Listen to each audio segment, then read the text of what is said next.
nazývejme už konečně věci pravými jmény. Cikáni jsou cikáni, žádní Romové. A nejenom v češtině. Podívejte se na žitán, gypsy, cigojner a tak dále. Já si myslím, že bychom neměli ani předělávat dějiny. Podívejme se na Karla Hynka Máchu. Cikáni, cikáni. On nenapsal nic o Romech.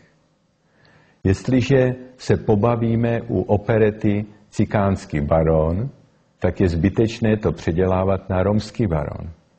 A teď naše vláda nebo média vytvářejí tlak na to, abychom začali zasahovat i do takových věcí, jako jsou třeba pohádky pro děti. Kocour Mikeš byl údajně rasista, když označil ty, co hodili do pytle Mikeše a co ještě zmlátili za cikány. Ano, cikáni. Proč bychom předělávali Josefa Ladu, něco tak krásného?